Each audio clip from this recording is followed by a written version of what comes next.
এয়া আমাৰ যাত্ৰা কচুপতি মন্দিৰলৈ।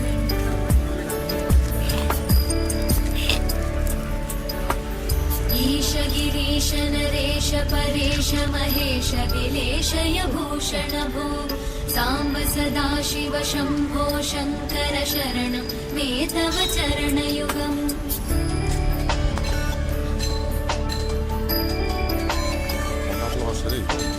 उभया दिव्य सुमङ्गल विग्रहया আমি কচুপতি মন্দিৰ আহি পালোহি। আহি পূজা কৰিলোঁ। এতিয়া পূজা কৰি আমি বাহিৰত আছোঁ ভিতৰত, কাৰণ মোবাইল বা কেমেৰা কোনো বস্তু নিবলৈ নিদিয়ে। গতিকে আমি বাহিৰত আছোঁ এতিয়া। এয়া বাহিৰৰ পৰিৱেশ। বিৰাট ধুনীয়া মন্দিৰ, বহুত ডাঙৰ মন্দিৰ, বহুত পৰিপাটি।